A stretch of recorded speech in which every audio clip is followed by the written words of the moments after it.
these people that tried to take over our government, to kill the vice president, to kidnap and kill members of Congress and the U.S. Senate. We're giving them jobs in law enforcement. She crawled across a balcony to escape rioters, watched an officer risk his life to save others, and now she's demanding justice. Should January 6th attackers be allowed government jobs? Representative Norma Torres has a fiery answer. This is a moment you need to hear. This is the notice that we received to evacuate. That we were going to be locked down. Some of you in this room were very lucky. You were at the bottom, and you had the luxury to be walked out. Some of us in this room didn't have a choice, and we had to crawl from one side of the balcony to the other. I had to figure out how to put on a face mask, a gas mask, that an African-American officer put on me before he put his on. I had to tell him to put his on because he was the only one with a gun upstairs to protect us. But he was thinking about everyone else but himself. Yet, we can't even put a plaque on the wall. But we are giving these people that tried to take over our government, to kill the vice president, to kidnap and kill members of Congress and the U.S. Senate. We're giving them jobs in law enforcement.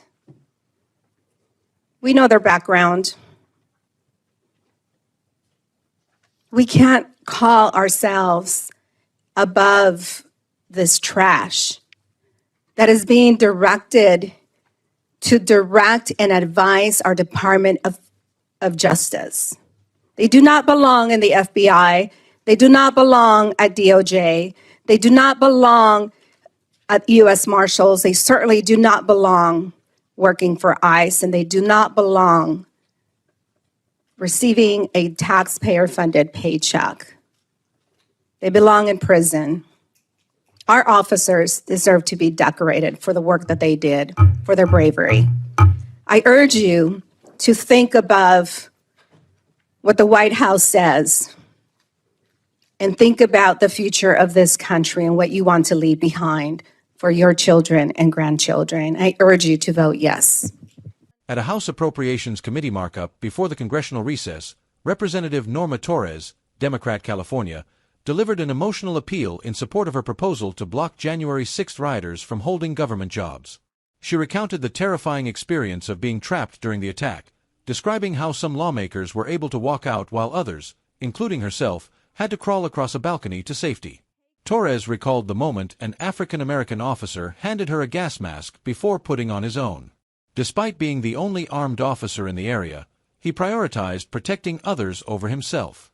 She highlighted this act of bravery as the kind of sacrifice that deserves recognition, contrasting it with the troubling reality that some individuals involved in the attack are now being hired in law enforcement roles.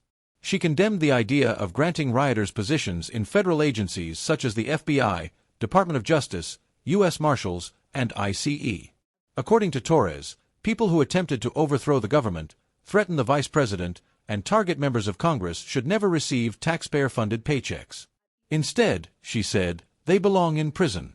Torres closed by calling for her colleagues to look past political pressure from the White House and to think about what kind of country they want to leave for future generations. She urged them to vote yes on her proposal, honoring the bravery of officers who defended the Capitol and ensuring that those who tried to destroy democracy are held accountable.